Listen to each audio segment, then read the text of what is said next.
You are tuning in to the Cigar Guys Podcast, where aficionados and newcomers alike gather to explore the vast cigar universe.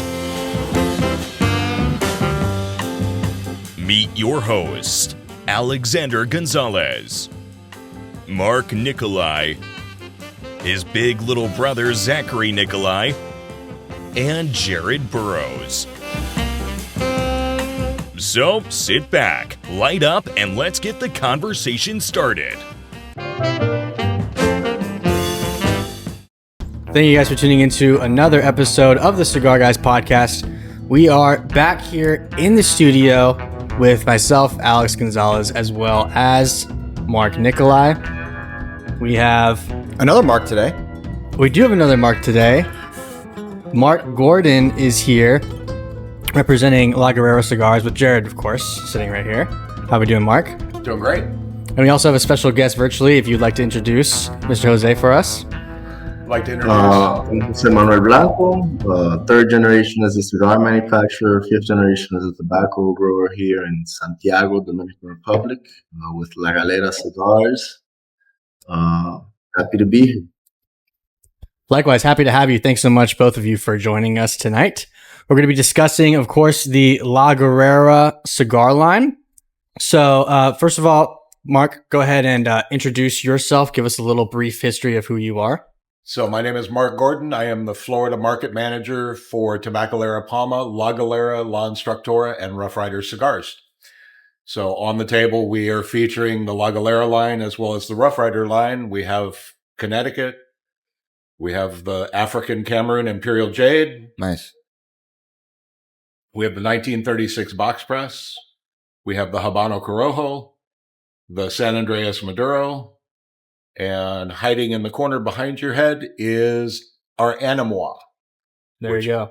Which is the first cigar that Jose Manuel worked on when he was 19 years old. Okay, wow. Nice. So yeah, a plethora of different stuff. Jose, are you smoking anything with us tonight? Literally before the call, I put out my cigar. I just thought about it that I don't have a cigar. I was smoking one of the Gavilleros. Okay, very nice. Is a limited release with the Maduros that we do. Only 1,000 cases a year. Okay, wow, very limited. 15 count box, so even more limited. Very nice, very nice. Well, appreciate you for bringing all this stuff with you, so that way we can enjoy it together and talk about the brand. So I'm aware that there's a lot of history around this cigar. Yes. These cigars, this brand. So we're going to dive in a little bit, and maybe you can both share some light on how this brand was first incepted and how it kind of got to where it is today. So the name La Galera is a tribute to the area in the factory where the rollers work, called the Gallery. And that's where Jose Manuel's father, Hochi, believes that all the magic starts, is in the rolling room with the rollers producing cigars, hence the name La Galera. The brand was born 10 years ago and launched successfully. The most confusing thing was we're an 89-year-old company this year. The second year that we were in business, we introduced an 80th anniversary cigar at the second trade show. I'm sure that confused people to no end. Right. So we had our 85th 4 years ago, and we're looking forward to next year having a 90th anniversary landmark cigar. Very nice. Beautiful. And what, go ahead. Oh yeah, just to add a little bit more emphasis on the entire changes that the companies have been having through the 89 years. So as I said, I'm third generation cigar manufacturer, but fifth generation tobacco grower. So the Blanco family was in the raw material business before the manufacturing business. And actually, it wasn't always only tobacco. So my great-great-grandfather, initiated with what in Spanish you call basically agricultural goods with added value, which would be coffee, cocoa beans, and tobacco. So basically, we had warehousing more or less in the middle of the foot of the mountains where the coffee was. To the west of the valley is more tobacco. To the east of the valley is more cocoa beans. So he would work with the small growers and process the coffee, cocoa beans, tobacco. So then my great grandfather continued doing the business, but only with tobacco, and started growing tobacco himself. Uh, then my grandfather continues processing, growing, but then adds the manufacturing. In 1936 is the official registry. We had a little years operating, but back then there was a lot of informal sector, so it took some time to formalize it. And back in the day, it wasn't really an exporting company by any means. Remember that cigarettes only became a thing after the Great Depression in the 1930s, also after the Industrial Revolution. And there were a lot of handmade products. Handmade wasn't attractive, let's say. If anything, machine made was, right? Because the machines were the new thing. Uh, so at the same time, we had a dictator from 1930 to 1961, Rafael Leonidas Trujillo, which incentivized moving from the rural areas to the urban areas. So in the end, a mix of the timing of all these different events made cigarettes a trend. It was the latest fad. If you didn't smoke cigarettes, you weren't cool. Plus, the people that were moving from the rural areas into the city, they were smoking what we used to do was mostly cheroots, the rough rolled cigars, just filler, binder, no wrapper. Usually, it's maybe two different varieties of tobacco, sometimes three, but not necessarily the premium cigar we know now. But what happened is people were looked down upon because it's like the poor people's thing back in the day, right? Cigarettes were machine made, cigarettes were new, everybody was smoking cigarettes. It was only the rural people. So that market started going down after the 60s. And when my father starts getting involved, he sees the change of the market and decides to focus on making a different type of product for export. And that's when we started working in the 80s. In the 90s, we become a free zone. I don't know if you guys are familiar with the term. Basically allows us to import raw material without any taxation. Oh, And also we have a different wage, how do you say, bracket compared to the country. We also don't have to pay a lot of taxes because all the products is for export. If you were to sell in the local market, then we have to pay every single tax. But in the end, this is to facilitate the manufacturing of things.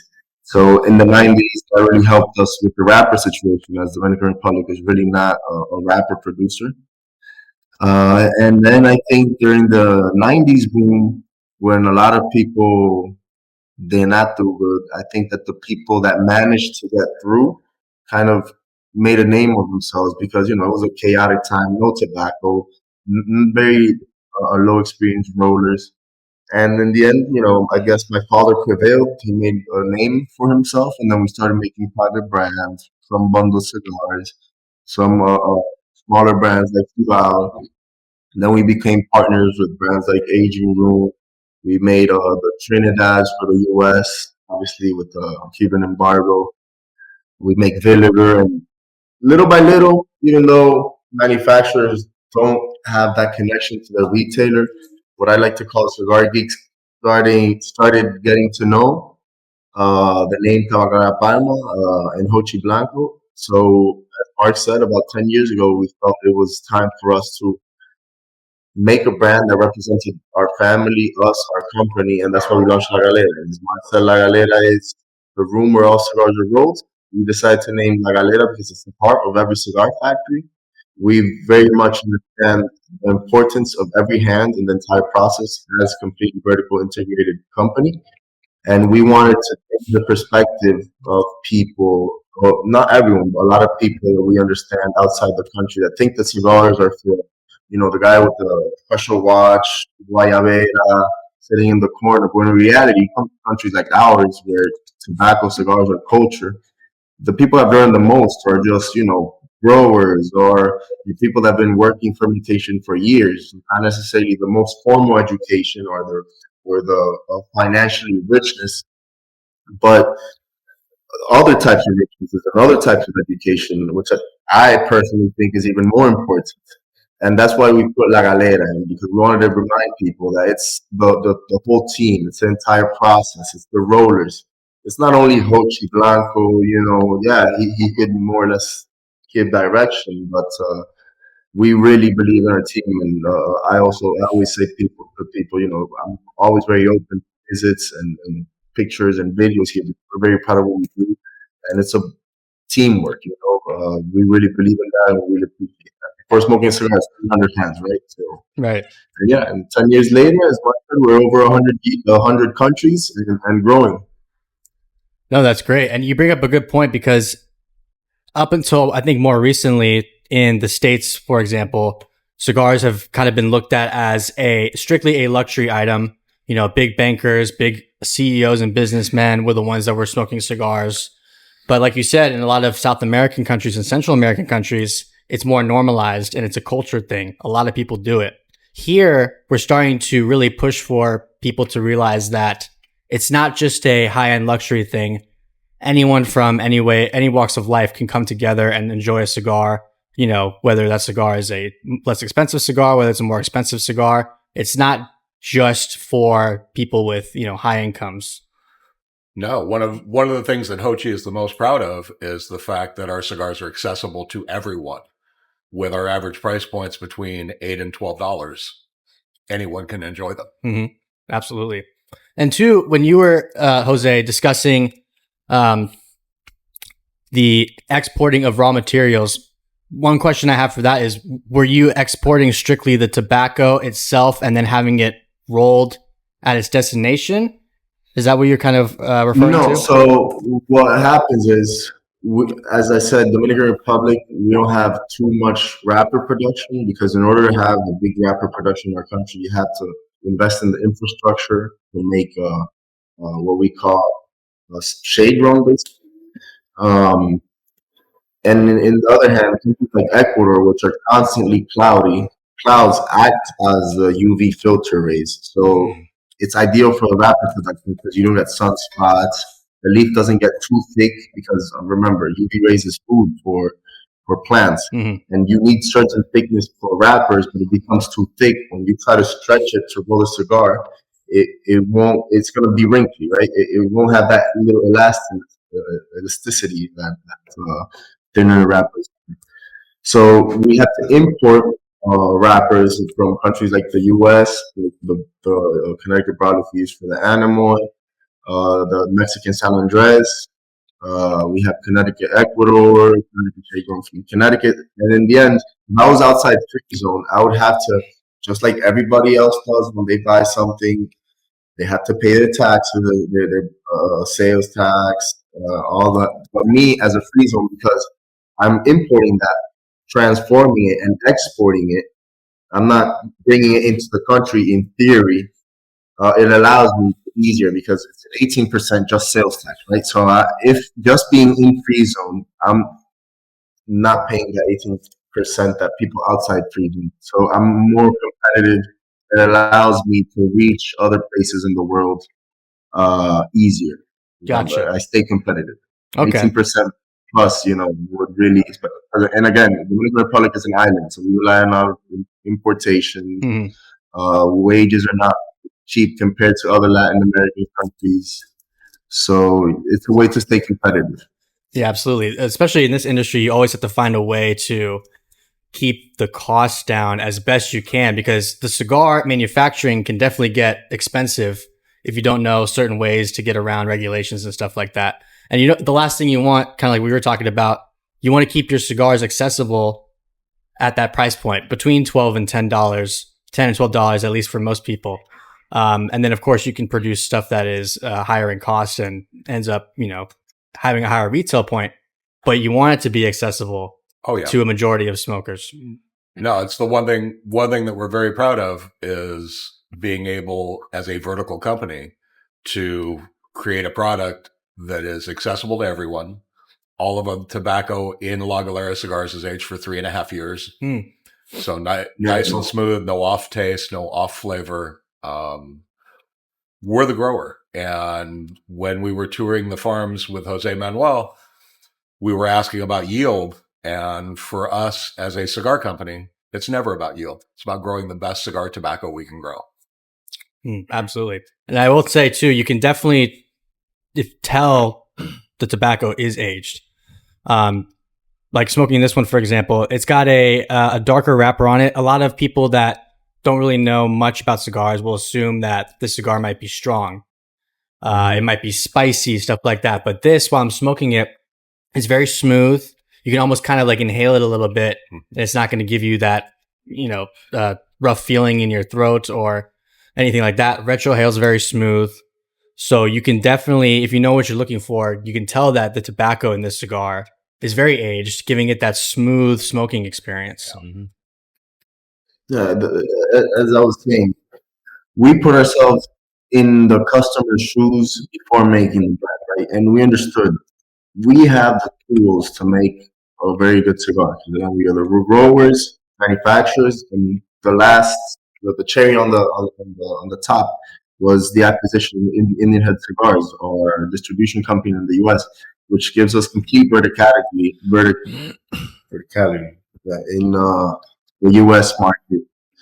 And because we were cutting middlemen, let's say, from raw material buyers or brokers or just paying for distribution prices, instead of sticking that margin in our pocket, we put ourselves in the customer's shoes and really wanted to see how we could smoke the best cigar possible without having to make a hole in our bank account, And in the end, our decision was, we're going to have a product that we know that for the people that smoke cigars on a daily basis, they're going to be able to afford to buy a box without making a hole in their confidence. And with time, there's brands in every industry that, they maintain their core value. And I believe we have the tools to just keep growing and being that brand that, people don't understand to a certain point how we manage to keep it. And it's the end, it's just expertise and the tools. It's 5 generations worth of work, but it takes time, and it takes time to develop that trust so that people can buy the box. And people, when you do launch a $15 cigar, which in our case is a little bit above, they'll trust it. And again, with 10 years being over 100 countries, being the top sellers in countries like the Netherlands, we're the top seller in Bulgaria, certain markets, which in the end, they're not big numbers, but they say something. Mm-hmm. We're a very organic company. We believe in mouth to mouth, word of mouth. Yeah. Word to mouth communication. I think it's been working. It's gotten to a point where we do have to start growing in that thing. But I think really that people do have noticed, we're just trying to make good cigars at a good price. Obviously we got to cover costs and make some money to continue investing. But we don't want to get ahead of ourselves. And again, it's taken 5 generations to get to who we are. And we're not in a rush to continue growing because, again, last year the industry was a slight negative because we're officially in the recession, right? People have less money to spend on cigars. However, we were positive, not only in the U.S., worldwide. That's good. So that tells you something. Yeah, it's not crazy numbers. It's not 50% or whatever, but we're growing when the industry is not. Right. Yeah, very good. And I do think that obviously being so widespread among 100 different countries is almost like diversifying your investments, So if one market is not doing too good, you have 99, whatever, hundreds other markets that you can rely on, which it can be a testament to why you guys are continuing to grow while maybe the rest of the industry might not be, because it's so focused on, the Americas, the United States for sure. You guys have found a way to diversify yourself so that way you're not relying on one huge market. You are able to lean on hundreds of markets. I think also that some markets, sometimes you just have luck, right? As in Bulgaria, for some reason, we just hit it with Bulgaria and we've been selling very good. In other countries like Dominican Republic, which we're probably number 1, number 2, or close number 2, because in the end, we have a culture of smoking cigars. Here, you light up a cigar, you're nothing special. You're just one more. So what we call cigar or ring smoking here doesn't really happen because you're not gonna be special because you lit up a cigar. Everybody lights up cigars, so people just like this. They buy the cigars they like. Mhm. They don't care what you think or whatever. And that's how we made it. It's our third largest market, a country of 11 million people, almost 11 million people. But then things happen, and then we signed treaty with China. The diplomats comes, asks for what's the cigar. The locals call it La Galera. Xi Jinping ends up with a La Galera cigar in his hands. They take pictures. 48 hours later, we have like 3 groups of different Chinese people here in a factory on a Sunday. That is amazing. That's awesome. Saying they want to do business, and that's how we got into China. Because That's awesome. All from one photograph. Country with its nuances, let's say. And in order to get in, it's directly with the China Tobacco International. They give you a quota to approve. And it was all because we signed treaties. The diplomat, we have no political connections. Maybe asked, maybe smokes himself, what cigar. They handed it to Xi Jinping, and sometimes you just need a bit of luck, a little bit of both being prepared for the moment. And that's awesome. No, absolutely. I mean, and two, when you have, don't worry about it. We got a phone situation. When you're talking about this many countries, there are plenty of countries out there that are not embracing the cigar culture. They don't have a lot of options. And this is something that you're able to kind of give them and say, listen, try cigars. Let's see if this industry works here. And if you have low competition at the time, that's a gateway for you guys to kind of enter and say, hey, these are really, really good cigars. Sell them on it, great age, whatever. They might not even understand, but that's a door for you guys to go in and become the best cigar of whether it's Bulgaria or China or whatever other nations that you're servicing. I always say, I want to make a product where people come and buy that I don't have to go and sell. And I really believe, and I'll present my product, but I won't pitch you a sale because I want the sale to be pitched after the smoke. After you smoke it, I really believe that much in my product that, you're going to see the price point, you're going to see the quality.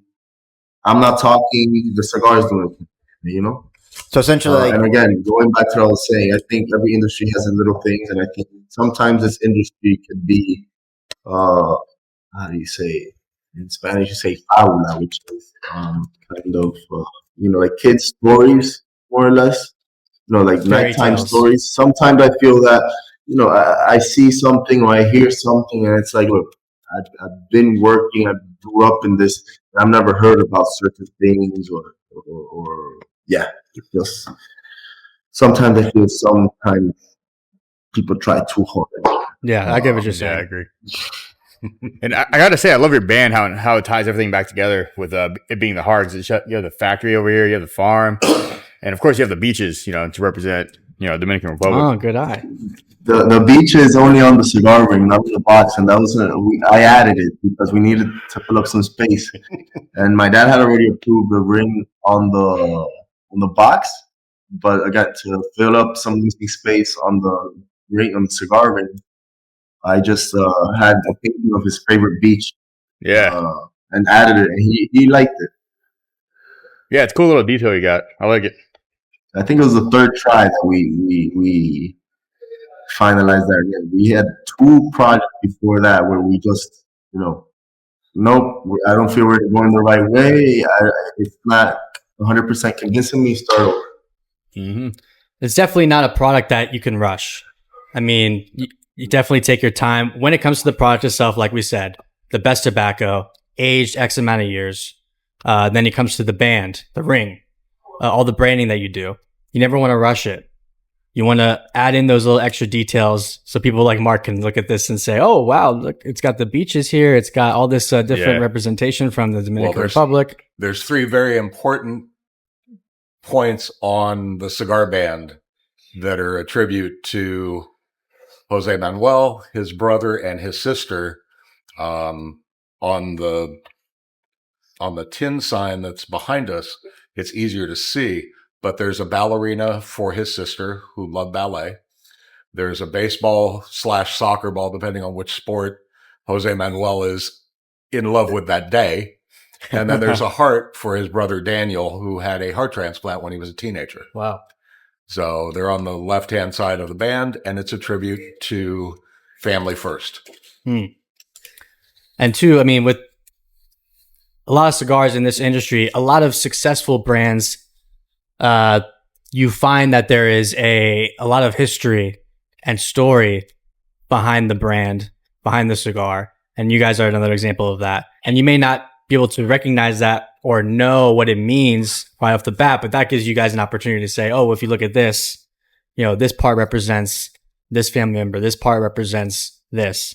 And it's just another way to engage the consumers and the retailers and kind of, leave a legacy, a 5-generation legacy, and hopefully beyond, kind of behind on this earth. Yeah. No, yeah, as you were saying, this is an industry you cannot rush things. There's a reason it's taken 5 generations for my family to get to where they are. There's a reason the youngest tobaccos that we use 3.5 years of aging. There's a reason since 1936, the only modernization we've had in the entire process, from curing barn to cigar ringing, is we only added a hydraulic press. Before it was a trapiche, basically a manual. Yeah.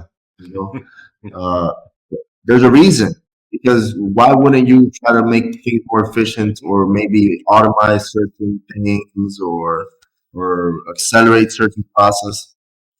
Because the cigar industry has grown. More people are smoking cigars. But it's just that there's really nothing you can do to speed up a good cigar manufacturer or fermenting manufacturing process. No, of course. Really, When it comes to a handmade product like premium cigars, it has to stay handmade. No machines, or else it becomes a machine-made cigar. But this craft has to remain, hands-on, handcrafted, handmade. And there are ways, like you said, to make it more efficient in production. But when you deviate from the fact that it is handmade, then it defeats the whole purpose of the cigar. Every single cigar is a handmade work of art created by an artisan at a rolling table. Yeah. That's right. And people that don't smoke cigars and don't really know about the process, they can say, oh, it's just a big cigarette.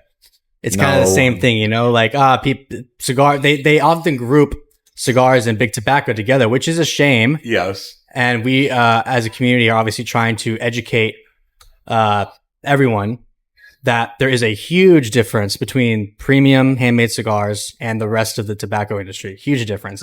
I'll give you a fun fact. For the next time anyone tries to say it's the same, whatever, in units, the same amount of units the cigarette industry does in 18 hours, we do in a year.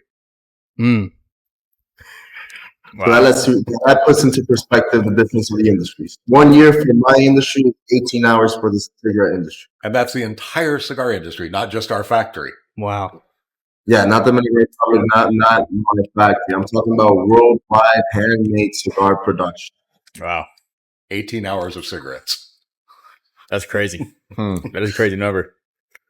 And in the end, I don't know the exact data, but I can say with very much security that we employ 50 times per unit with a cigarette, and that's just being conservative. Because again, before you smoke the cigars, we're talking about 300 hands touching it before you're putting it in your mouth. Cigarettes, even the machines pack it by now, machines cut it by now, even the barns are now automated. In the U.S., the blonde, the dark air cured tobacco growers make fun of the blonde gas cured tobacco growers because they only work half of the year. When you do dark air cured tobacco, you have the curing, you have to do the fermenting, which is very time consuming. Even though you're only on the farm for maybe 3, 4, 5 months, You have work for the rest of the year in the barn, in the warehouse. For Burley, Virginia, and those types of varieties, you cure it in a couple of days. They shred it, and that's it. You don't have anything to do for the rest of the year. Nothing. No, it's very true. When a cigar factory has an order that needs to get done, it's all hands on deck. You have to have people present actually manufacturing these cigars. With cigarettes, no, just they have machines that can do everything. It's a completely different process. And I think that's what people need to learn to appreciate about cigars is that without the people, without the 300 people that handled the leaves, the seeds, the leaves, and then up to the cigar itself, without those people, you wouldn't have a cigar. No. And even the consumers, right? Because if we have half an hour, 1 hour lunch break, we work a regular 9 to 5. If you don't have the time, you're not going to go ahead and light up the cigar, right? You want to enjoy the cigar. No one tosses half a good cigar at least. Cigar smokers, they go, 5 minutes max, toss it. They need it. Me, if I don't have access to cigars I like that I enjoy, I'll stop smoking. It's that easy. Mm-hmm. I don't have to smoke. I like smoking. I don't have to. It's very different. Yeah, 100%. Yeah. Cigarette smokers don't like. You never see, I only smoke Marlboro Reds or whatever. They smoke whatever they get their hands on. Yeah, they prefer Marlboro Reds or whatever, but they just need the nicotine. No, absolutely. It's more of an addiction and a necessity for them. But for cigar smokers, It's a passion. yeah, it's a passion. I mean, it's only smoke what you are enjoying. And you can go weeks or months without a cigar. Mm-hmm. There is the addictive part. We've said this on the show before. The addiction really is the experience and the company that we enjoy together like this. Meeting here, meeting at the lounge with all your friends and new people that you meet. That's what's addicting about cigars is the experience that you're having, not the cigar itself. No, the social experience. Absolutely, yeah. And even adding to that, something that I forgot to mention is that with the employment thing, is that even it goes back to our history as a country because we call tobacco the democratic crop because there's enough cake for everyone. Going back to the colonial times, sugar was already an existing market. Tobacco was a new world product. Therefore, once the Spaniards arrived, they saw land perfect for sugarcane growing because they never understood. They had never seen tobacco, right? So the sailors, people looking for new stars, fresh stars, the mulattoes that managed to get mixed from the Spaniards, African, Indian relationships that weren't pure Spaniards. Obviously, there was a race, basically pyramid ones. They had to kind of figure it out on their own. And then the tobacco market started growing little by little. And it was much more quality oriented than sugarcane. Sugarcane grows very easily. You had ox going around, take the sugarcane juice, you burn it, you make it, you ship it. Very straightforward.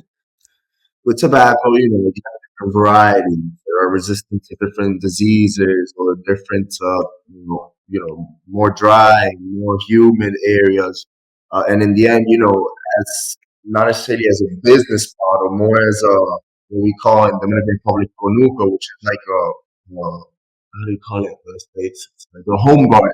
Yes, how some people have their own production. They produce food, but for themselves, not necessarily for selling. Cooperative. What used to happen was the man was out in the field working. The woman was in the barn tying, and the kid would be climbing the barn. So everybody had a task. So in the end, when it were independent, it was the interest of the sugarcane growers with a close relationship with the crowns. They're completely Spanish. And then you had the locals that got mixed, that had developed their own industry with not forced labor or slaves or ox, and more of a specialized market. Because back in the day, if you managed to get long finger, you had. So in the end, we gained our independence basically because the tobacco growers it was basically first industry to grow here, fought off the sugarcane growers, the mulattoes, the mixed people. And that's what we Dominicans are very proud of. You know, it's not only the fact that we make the cigars, it's not only the fact that we're extremely mixed. It's the fact that we've prevailed despite all the situations that we've been through. No, absolutely. It's a beautiful history for people to dive into. I mean, and again, this industry, we have maybe 1% of the world, maybe, that smokes premium cigars. So you know how little people actually know about this industry, the history of it, the manufacturing, the production. It's just such a unique industry, and it's very little known about. It's always fun to teach new smokers about what goes into creating the product that they're enjoying. Absolutely. And you're never going to run out of those people. No. No, and I really believe that despite I think there's a war against tobacco is pretty clear. Yeah. What was that? But I think they could try their best to eliminate cigars, but they won't. I mean, there's always going to be people that want to have a good time. I mean, 100 years, less than 100 years ago, they tried prohibiting alcohol, right? How did that go? Right. Yeah, prohibition. So I really think, maybe they're going to manage to, in the Western world, manage to control the cigarettes. But what, you think you're going to control Asia from smoking? Southeast Asia? Oh, no. Yeah. You know, I've seen 10-year-olds on scooters smoking a pack a day in Indonesia. You know? And cigars are very quality oriented. You can tax it. People are going to find a way, just like they found in the States with the Cubans. Like they've always found in Europe now that they had to track and trace because the different countries had different taxation. And, you know, Germany had lower taxes than the Netherlands, so the Dutch would just ride over the border, stock up, and drive back. People will always find a way, and especially cigar smoking, because as I was saying before, when someone wants something, they're gonna find a way, and it's not a vice. It's not being substituted for a vape. They want a cigar, they want a cigar. Yeah, absolutely. They whatever. Well, and you take China, for example. China has a population of 1 billion people around that. I know that a third of that population smokes tobacco of some sort, and cigars are becoming more and more popular amongst China. So yeah, just that country alone, you're not going to stop production for that country. They're going to continue to get their 300 million people's worth of cigars every year. You know, like we kind of talked about earlier, if the United States, if they run into issues in the United States, you still have plenty of other options to ship your product to. Look at the difference. China now has 4 handmade cigar factories. They're making about 50 million sticks a year.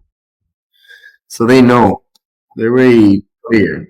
They're not going to stop the smoking, especially as you said, more cigar smoking, because China, for the first time ever, it's Chinese, this PCP joined from Mao Zedong.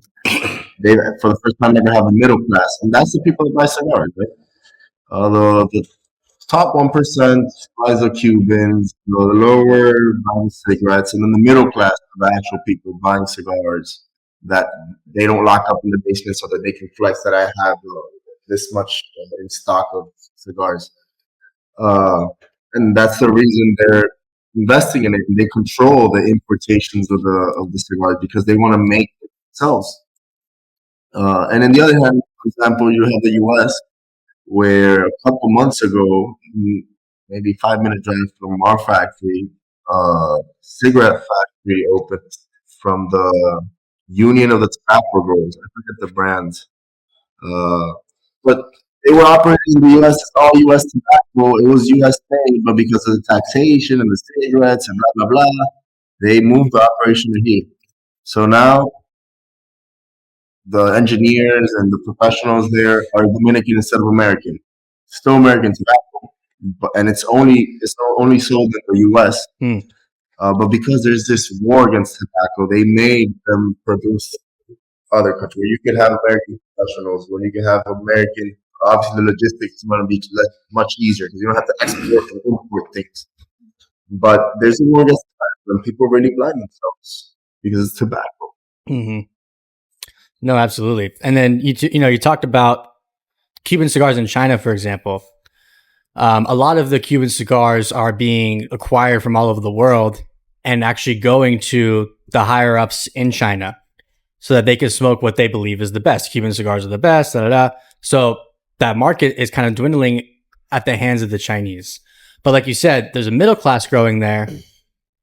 They might not be able to get access to these Cuban cigars, but they can get access to La Guerrera and other cigar brands that are being shipped over there. New World cigars have an emerging market throughout all of Europe, all of Asia, because of the price difference. Right. Yeah. I think the quality too.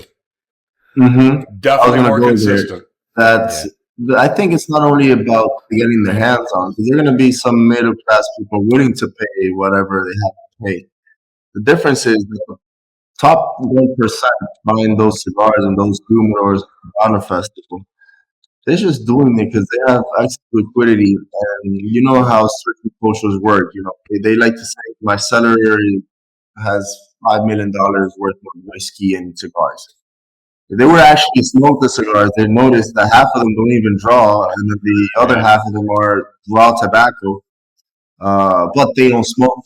And I think that's the difference. At the middle class, they could get their hands on it, but because they actually smoked them, they noticed the really shitty situation that people's going through. And I think it happened. I was in Europe last year, and I went passed by Switzerland. People, obviously, everybody knows the Swiss. They're the bankers, rich people. So you would assume a lot of Cuban cigar smoke. But before they tripled their prices, before they had a lot of issues, the Cubans were already going down in Switzerland. And it's precisely because it's rich people. Sometimes people think that rich people are rich and they're just spending money. But they're rich because they're meticulous on how they spend their money, And again, before all the Cubans started going down worldwide, they were already going down in Switzerland because the Swiss said, I'm not paying $50 a stick to have to eat a cigar. And on top of that, on the 20 count box, I only be able to smoke 15. Not doing that because I'm smart. Yes, I'm rich, but there's a reason I'm rich. And in Switzerland, we're very cigar-oriented country. Very. No, very much so. But you bring up a great point, Mark. Both Marks, actually. The quality of New World cigars is now being realized as superior to Cuban cigars. Part of the reason might be because, you're so limited with Cuban cigars. It's Cuban tobacco, grown in Cuba, and there's only so much, well, supposedly it is, and there's only so much they can do with that. So, and Mark's laughing over here because he's about to tell me that they're skipping out on what we believe is the Cuban tobacco, and they're probably using other stuff. They've stripped the land. They cannot produce enough tobacco to produce all the cigars that they produce. Right. So, yes, we know the Cuban cigars are not 100% Cuban tobacco. Not like they used to be. No. I'm in the industry. Of course, we know people around the world, and I've seen pictures of the farms. I've seen pictures of them curing in open bars. After the 2-3 years ago, they had two different years with different hurricanes that hit the exact same area, which was the northern part, and it destroyed like 90% of the curing bars. And Habanos forced them to plant tobacco without curing it. So they were literally basically sun curing tobacco, because imagine the barn with only the columns, the sticks, but no roof or walls. That's how they're curing it. Wow. Because they were forced to. They tried growing tomatoes and they took them away and made them grow tobacco. In a country you have no electricity, country you have no food. What makes you think that you're actually getting good tobacco? You're telling me these people are starving to death. They're, dying from precarious situations, but they're managing to get a really good tobacco. Doesn't add up. No, it doesn't add up at all. And anyone that has actually been smoking Cuban cigars for decades has seen firsthand the decline of the quality in the cigars. And don't get me wrong, because they have the potential. You know, there's a reason they made the name they made. Maybe I was born in an era where they started to have their decline, but I've heard good things. And even when I was younger, or some people have given me some vintage stuff, you know, they have some good cigars. But what is the potential without promoting it, right? Right. Like, I think it was Larry Bird that says, hard work beats talent 100% of the time. Yes. Yep. Yeah, you can have all the potential in the world, but if you don't invest in your technology, if you don't modernize, if you don't do investigations on seed diseases, how are you going to be competitive? Right. And like we said it earlier, there's no cutting corners with this product. And if Habanos is being forced to cut corners in their production, we're going to see, poor quality come out. I mean, like you said, not having a roof over where they're curing the cigars, that's obviously going to be a huge problem. Who tripled their prices one day after the other? Like, from one year to the next, triple prices. 100%. Who else can do that in any industry? No, it's unheard of. It still stay competitive. It still literally sell everything. You know? Plus, even the skilled workers, remember, at least in the Dominican Republic, I can't speak for anyone else. In our sector, no one works for minimum wage. There's specialized workers. Not everybody can strip a tobacco leaf. Not everybody can sort tobacco leaves by size, colors. So you're telling me that these skilled workers over there decide to stay making a buck a month, whatever they make over there? You're really telling me that they didn't look for other opportunities? And I here also have Cuban people in our factory, you know, and I know people in the Dominican Republic from Cuba. It's like, yeah, don't tell me the good rollers, the people that care about the industry, about the tobacco, stay. That's another thing. Not even only about the raw material; it's about the team. How are you gonna manage for a team to stay when there's nothing? Only for the big dog, the top dog. Yep, 100%. And you can tell the quality with your rollers because these guys have a great draw, a little bit of pull, which is awesome. And I haven't experienced any issues with any cigars I've had with you guys so far. So we really try our best, and that's, as I was saying before, we really involve our team precisely because of that. Because if you make them understand that they're part of it, they'll be meticulous with whatever they're doing with every step because they feel identified. It's not a whole cheese brand; it's our brand. You know, when they leave, you know, when they're going around, and you can even go ask them yourself in the Tamboril. They're proud of working here because they understand we not only about the way we make this product, it's the way we ferment the tobacco, the aging we do.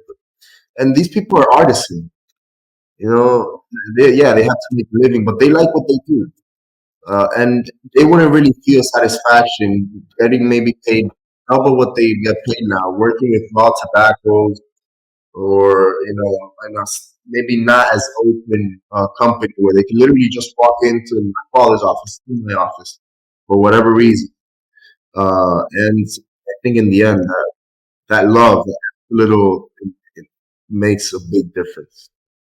No, absolutely. And there's no company culture quite like the cigar company culture.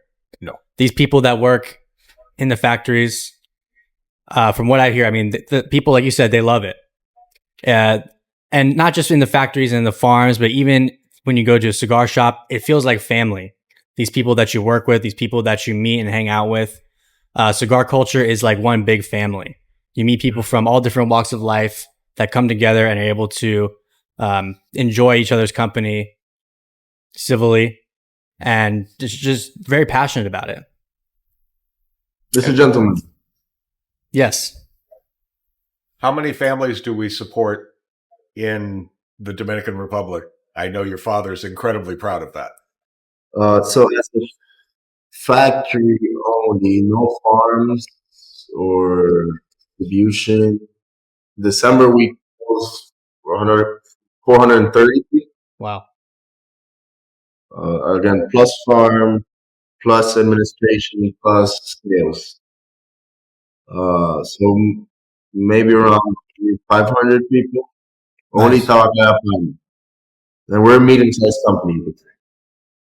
We're not big. No, and a lot of people don't understand that either. How much manpower is behind producing these cigars? No, I mean, think about making that all those processes from the priming of the plants in the fields, the tying of the plants in the barn, the hanging of the leaves, the taking them down, the initiating the fermentation, the rotations of the fermentations, uh, the stripping, second fermentation, sorting. I mean, and each of those steps has another amount of complexity, subdivisions, of steps. Uh, and as I was saying before, if there was any way of even one of the sub things to do differently, they would have. But again, it's not only me that modernized since the factory opened; it's everyone. Yeah, now we have digital thermometers and digital humidifiers, uh, but it's still a thermometer. And the hydraulic, literally, cannot. There's nothing up. And we changed to the hydraulic press like 10 years ago, so it's not even that that much time. Right. And two, I want to bring up because I've seen these before and we have them here on display. La Guerrera does in fact produce high quality lighters, cutters, accessories. So I definitely want to, talk about that for a little bit. Yeah, so as we were saying, we are completely vertically integrated and we try to see other ways to get in the industries and really support brick and mortars. Because as we support our team here, we really believe brick and mortars are the back spine of the industry. They're the people helping us create the brand. They're literally our partners, you could say. And as I was saying before, with the tobacco war, and also I think the point the accessory world is at right now, I think they could really use something different, something comfortable, something with quality without breaking your battery. Same premise, good quality without making a hole in your bank account. And we just started. I mean, we received the shipment 2 weeks ago, the first one, and it's been working. I think we just started, so I'm sure there's going to be some bumps. No one does anything in life without having its small setbacks, but so far so good. No, and when you talk about quality, I'm holding one of these cutters right now. I just use it on a cigar here. First of all, very sharp, and you can tell the quality is there. I mean, it's got a heftiness to it. You definitely didn't cheap out on the production here on the no. I'm going to show it to the camera right here too. You can see how beautiful, just like the bands, how beautiful the artwork is here on this cutter, and it's on the lighters as well. But you can absolutely tell just by holding it how high quality these products are. And they're all patented. They're all our property designs. These are not open designs. So anyone that works in the patenting, it's a couple of years in order to patent a product. We didn't start this, last year just out of a dream we had. We've been working on this project for 3 years now. But again, we had to look. We look for all of our products to be ergonomic, so that they can go with the natural opening, closing of the hands. Stay functional, high quality. You said try not to cut corners. We did go with the high quality, more expensive. How do you say samples of this? Because in the end, we understand the people that are buying the cutters, lighters, are not like the big lighters or these type of lighters that usually cost. We want them to have a long time, and we understood that quality is always up. And again, slowly but surely, we just gotta put it in the hands of consumers, just like we do with cigars and the mouths, and it's gonna work. I'm sure. We trust our team.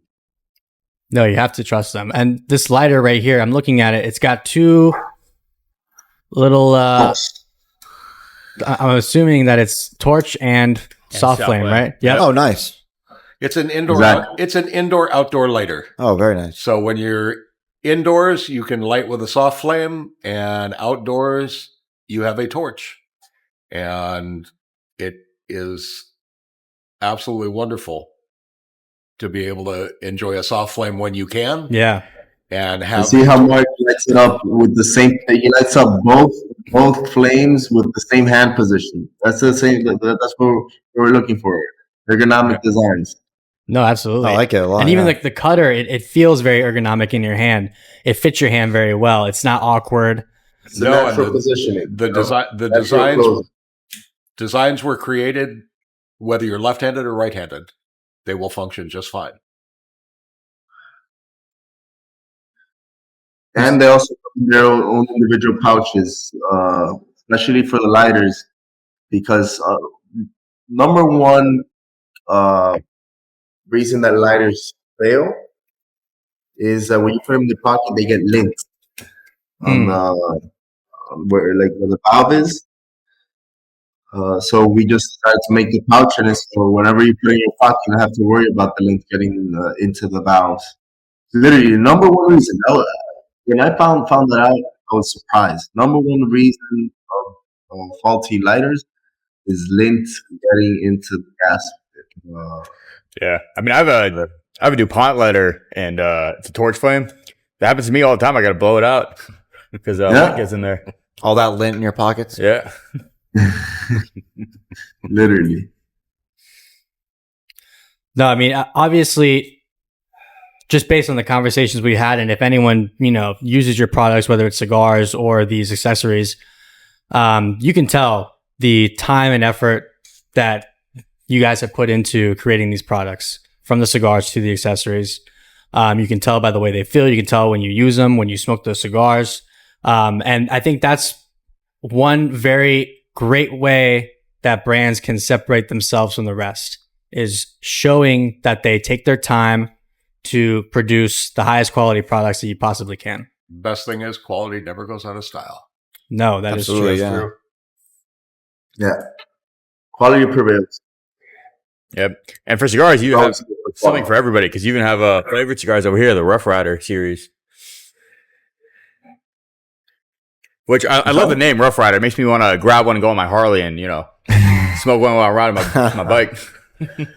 Yeah, so the Rough Rider line was actually one of the acquisitions with Indian Head Cigar Distribution. And we noticed there was still someone we had never worked with that type of cigars. We don't do any flavoring. We hadn't done any sweet things. We had only worked natural with tobacco in our factory. And we got it. We understood that, there's not necessarily, daily smokers, or sometimes there is. Most of them are not necessarily. A lot of times it's more the people being introduced to the cigar world, handing or grabbing these, and we took a look at the market for understanding.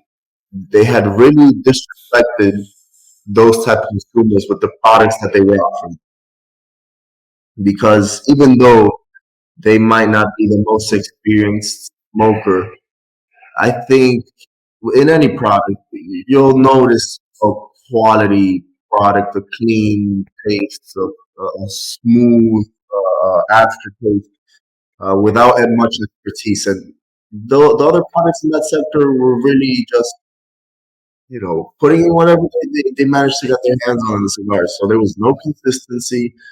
There was no connecting of the, let's say, flavor or sweet to the tobacco taste.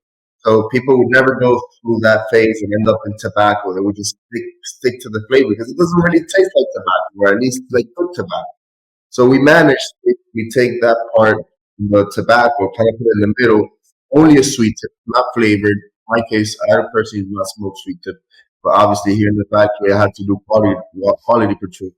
And whenever I go, I grab one of those, cut the tip, still a long finger cigar, clean, smooth, not super complex, but it's a good smoke.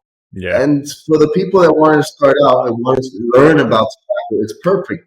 because you can start out buying those with the smoke, with the timing of the smoking, because it's only sugar cane, not fake synthetic sweeteners or whatever. Yeah. You start getting the tobacco taste, and in the end, you appreciate it. So maybe next time you go to the store, you go for natural, smooth cigar, and in the end, you end up being a regular cigar smoker. Yeah. And that brand has really been a brand slam because we have not worked it too much outside the U.S. or marketing wise. People just keep coming back at it. Yeah. And that's actually what we always recommend to people that smoke flavored cigars. And we always say, don't buy a flavored, buy a sweet tipped, because at the end of the day, a sweet tip runs out after a certain amount of time. So halfway through the cigar, you know, you got introduced with a sweet tip, but halfway through, now you're just tasting the tobacco. Mm-hmm. It's a good introduction to it. That's what I like to call it. Absolutely, because we want to get those people away from those infused cigars with all the chemicals and unnatural sweetness that's in there. And not only that, it's that you're not really smoking a cigar. You're smoking that flavor. Right. You have no tobacco taste whatsoever. You're not going to be able to the natural sweetness, natural spiciness, natural creaminess of the tobacco when it's such an invasive flavor. I mean, in the factories that do flavors here in the Republic, you can from a kilometer away, you start smelling. Oh yeah, 100%. I mean, think about it. I mean, that's only the smell. That's not even putting direct. Again, I don't smoke flavor. I would imagine I put that in my mouth, I probably have that taste for a day or two. Yeah. Well, I will say smell it too, from a kilometer away. Yeah. Well, even if someone lights an infused cigar in the lounge, yeah, we notice right away. You smell it, and for me, I get a little headache too because I'm like, ooh, that's not natural to me. No, so I can only imagine too, like walking by the factory and just having that odor, that cloud over you. Every time I drop that pusher down here, I try to put my windows up or try to hot box the cigar with the cigar. You know. No, 100%. Yeah. I mean, so we've always tried to tell people, and explain to them nicely, like why infused cigars really are not the best option for you. No, and our Rough Rider, again, the sweet is 100% natural with cane sugar, wine, and honey. Yeah. Well, and then too, like you said, you're not smoking a real cigar. It's the same as drinking a quote unquote whiskey that is apple flavored, or the cherry flavored, something like that with artificial flavoring. You're not drinking whiskey. You're drinking flavored alcohol, essentially. Yeah. You're not able to enjoy the nuances of the whiskey or the nuances of the cigars, like you said. Exactly. And trust me, when you work for a long filler product like that, as I was saying before, getting long filler is not easy. And investing our long filler, especially us as growers, it's like just putting in leaves and adding a bunch of additives. For me, it's like disrespecting the farmers when we've been doing curing the ferment. Because maybe it didn't turn out as you wanted, but you still work with it. You just gotta blend it. You gotta find a way. But some people just that sector of the market, those people don't know, they don't understand, they don't know this. But in the end, maybe they don't notice immediately, but once they try something that has a blend consistency, then it's really a difference. And I think that's why it's such a hit. No, absolutely. It's all about introducing a new consumer to the right product. Correct. I think La Galera has a plethora of products that can be recommended for any type of new cigar smoker. They're all very smooth cigars, great flavor. I don't see any reason why someone wouldn't enjoy it. And if they don't, it's because maybe cigars are not for them. But they're fantastic products, and I'm very happy that you guys came here today and shared your story, shared these products with us, so that way we can share with the consumers about your brand and help spread the word a little bit. We're about at that time right here, so if you have any final thoughts that you want to share before we wrap it up. No, well, once again, thank you guys. Things like this is what keeps the industry moving.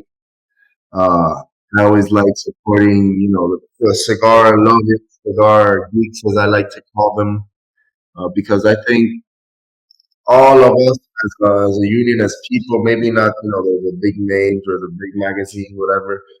We're what makes the industry, and yeah, just continue supporting people that are doing the right things. It doesn't have to be only Dominican, but I think trying to just keep on growing, fight this tobacco war that we're going through, and make them understand that if we stay united from grower, manufacturer, retailer, marketing side, they won't be able to handle us. This is a fifth generation company, and my goal is to make it to an eighth before I die. That's awesome. Yeah. It's not going to be a situation where like, oh well, tobacco has died. You guys know, I'm going to fight till my last breath. It's been a 5-generation legacy that I'm not going to let that go that easy. And yeah, just thank you for supporting the industry, and let's continue. Absolutely. Thank you for sharing your knowledge and sharing all this information, Mark. Thank you so much for joining us as well and showcasing all these great cigars. My pleasure. Absolutely. Until next time, guys, take it easy, and we'll see you next time. We hope you enjoyed this episode of the Cigar Guys Podcast. Make sure you subscribe and hit that notification bell so you can stay up to date with all the latest episodes. Looking for short-form content? Check out all our social media accounts in the description below.